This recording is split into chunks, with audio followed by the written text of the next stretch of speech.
ভাই পাসপোর্ট নিয়ে লারি দিলে যে কোনো জায়গায় কি কাজ করতে পারবো? মানে আপনি পাসপোর্ট নিয়ে লারি দিলে আপনি যে কোনো জায়গায় কীভাবে কাজ করবেন যদি পাসপোর্টে ভিসাই না থাকে?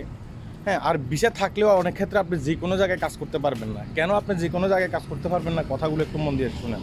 হ্যাঁ, ধরেন আপনার কাছে ভিসা আছে, সে ভিসা হচ্ছে যে ধরেন একটা কোম্পানির, সেই কোম্পানিতে আপনি আসছেন, হয়তো বা একটা মার্কেট, সাপোজ একটা মার্কেট ধরেন, সেই কোম্পানিতে আপনি আসছেন, কিন্তু কোম্পানি আপনাকে পাসপোর্ট দিয়ে ফেলছে ভিসা সহ। এখন আপনি কি করতেছেন? আপনি অন্য কোথাও গিয়ে কাজ করতেছেন।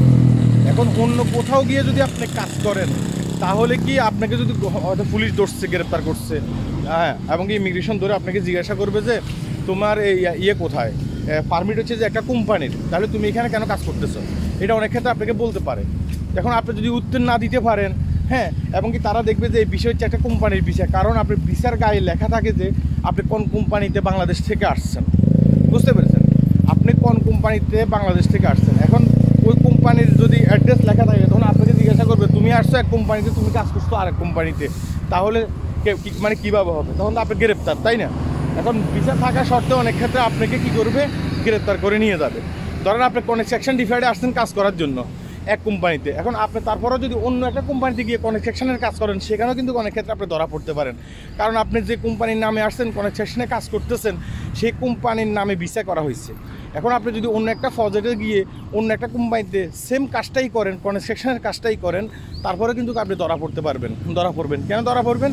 কারণ ওখানে যদি আপনার ইমিগ্রেশন রেট দেয়, তখন দেখবে যে আপনার ভিসা হচ্ছে যে অন্য আরেকটা কোম্পানির ভিসা। সেখানে দেখা যাচ্ছে অন্য কোম্পানির নাম লেখা আছে, কনস্ট্রাকশন ঠিক আছে কিন্তু অন্য কোম্পানির নাম লেখা আছে, সেখানেও কিন্তু আপনি ধরা পড়তে পারেন। আপনাকে বলবে যে তুমি আসছো কোম্পানিতে, তুমি কাজ করতেছো অন্য কোম্পানিতে, চলো। তার মানে আপনি ভিসা থাকা সত্ত্বেও অনেক ক্ষেত্রে আপনি ধরা পড়তে পারেন।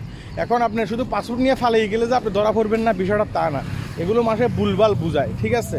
ভুলভাল মানুষের কোনো কথা শোনা যাবে না। ভুলভাল মানুষের কথা শুনলে আপনি কিন্তু বিপদে পড়ে যেতে পারেন। এটা অবশ্যই আপনাকে মনে রাখতে হবে। হ্যাঁ, তার মানে ভিসা থাকলেও অনেক ক্ষেত্রে ধরা পড়তে পারেন। এখন আপনি চেষ্টা করবেন যে যেখানে কাজ, সেখানে কাজ করার জন্য। তাই আমি বলি যে বাংলাদেশ থেকে যখন আসবেন, আসার আগে ভালোভাবে উদ্যোগ নিয়ে আসতে হবে যে আপনি কোন কোম্পানিতে আসতেছেন, কোম্পানিটা ভালো কিনা, কোম্পানিটা ঠিকঠাক বেতন দেয় কিনা, এগুলো বাংলাদেশ থেকে জেনে আসা ভালো। এখানে আসার পরে আপনি হাই হুতাশ করলে তো কোনো লাভ হবে না, বুঝেন নাই? এখানে আপনি হাই হুতাশ করলে আপনাকে কে দেখবে? আপনাকে কেউ দেখবে না। প্রতিটা মানুষ তার নিজ ধান্দায় বসে আছে। প্রতিটা মানুষ চেষ্টা করে যে তার নিজ ধান্দা নিয়ে ব্যস্ত থাকার জন্য। হ্যাঁ, এখন আপনাকে কে দেখবে? এটা হচ্ছে সবচেয়ে বড় কথা। তাই বাংলাদেশ থেকে আসতে আপনি কোন কাজে আসতেছেন, কাজটা ঠিক আছে কি না, প্রয়োজনে যে দালালের আন্ডারে আসতেছেন, যে লোকের আন্ডারে আসতেছেন, সেই লোক থেকে সাইন নিয়ে নেবেন।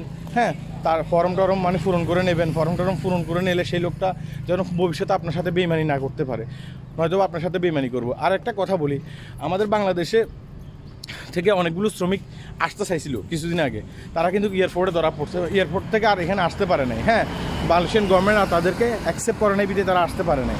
এখন বিষয়টা হচ্ছে যে তাদের টাকা নাকি সরকার দিয়ে ফেলতেছে কত, 85,000 টাকা করে। এখন তারা বলতেছে আমরা 5 লাখ টাকা করে আইছি, এখানে আমার 85,000 টাকা আমাদেরকে দিলে হবে নাকি? হ্যাঁ, এখন কাগজ কলমে কোথাও 5 লাখ টাকা উল্লেখ করা নাই। এই কারণে দালালেরা বলতেছে কি কাগজ কলমে কোথাও 5 লাখ টাকা উল্লেখ করা নাই, 85,000 টাকা উল্লেখ করা আছে, এই কারণে আমরা তাদেরকে 85,000 টাকা দেবো। দেখছেন কত বড় চালাকি? এখন তারা কিন্তু 85,000 টাকা করে পাইতেছে।